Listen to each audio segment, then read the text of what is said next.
piešķirt pirmo virsnieka dienesta pakāpi leitnants šādiem Nacionālo bruņoto spēku karavīriem, kuri ir sekmīgi absolvējuši Latvijas Nacionālo aizsardzības akadēmiju, studiju programmās komandējošā sastāva virsnieks, Sauszemes spēku militārā vadība, gaisa spēku militārā vadība un jūras spēku militārā vadība.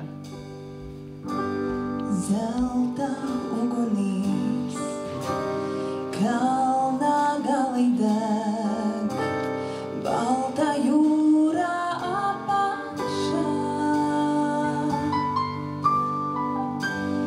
Viņu debesīs, vētras putni sēd, visu naktī nomulētā. Vētra nāk un rēta gavilē,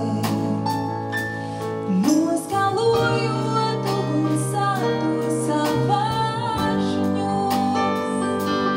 Vētra nāk Dieva azotē, mana zemes dvēsele vēl mierā dos.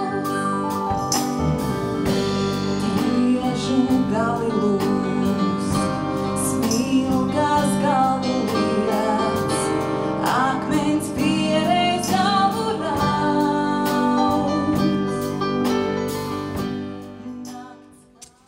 Augsti godātais aizsardzības ministra kungs, augsti godātais bruņoto spēku komandieru kungs, augsti godātais Nacionālās aizsardzības akadēmijas rektora kungs, virsnieki, klātesošie, bet pats galvenais jaunie leitnanti.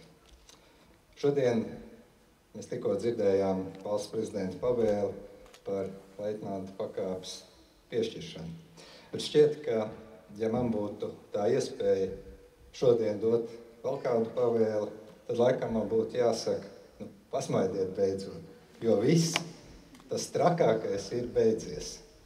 Jums tiešām laikam ir ļoti liels satraukums. Es domāju, ka šis satraukums ir mums visiem, gan tiem, kas šeit priekšā, gan man, gan aizsardzības ministram, gan bruņoto spēku komandierim, gan akadēmijas rektoram deva jums zobenu, sveicu jūs, gan jūsu tuviniekiem. Jums aiz muguras ir ļoti ilgs, ļoti intensīvs apmācības periods.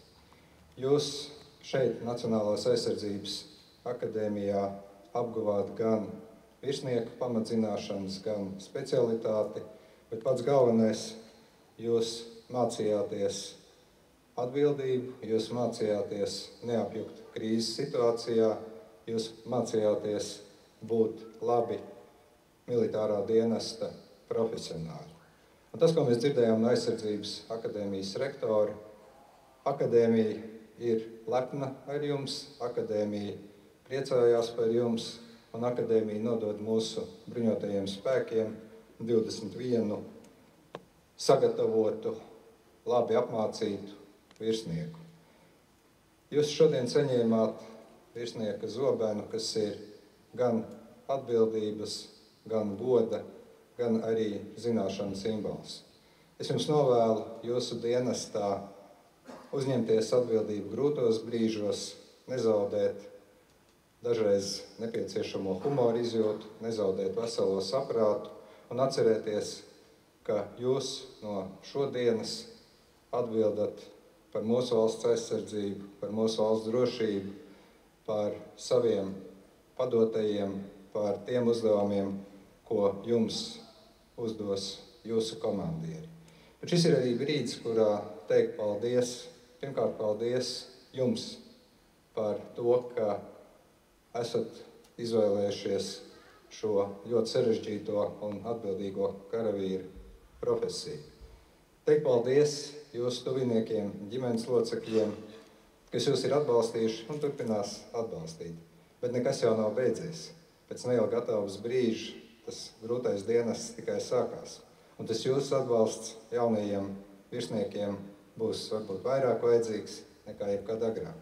Gribu teikt lielu paldies arī Nacionālās aizsardzības akadēmijas virsniekiem, instruktoriem, pasniedzējiem. Un, protams, arī tiem, kas tūliņ arī uzņemsies atbildību par jums bruņoto spēku komandieriem vadībai.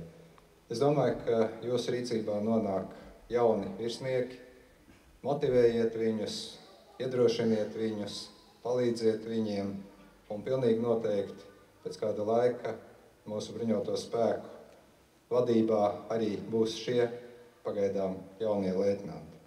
Šī ir tā diena arī, kad es gribētu teikt, ka mūsu visu kopīgais uzdevums, katram savā vietā, vai šeit bruņoto spēku rindās, vai civilā dzīvē, ir darīt visu, lai mūsu valsts aizsardzība būtu spēcīgāka, lai mūsu patriotisms augtu un lai mēs šo nepārāk vieglo laiku visi kopā spētu godam izturēt. Tādēļ sveicu visus jaunos leitnantus, gan no jūras spēkiem, gan no gaisa spēkiem, gan arī īpašā komandējošā sastāva virsniekus un novēlu jums visiem pēc iespējas vieglāku dienestu un lai mums visiem kopā gods kalpot Latvijai.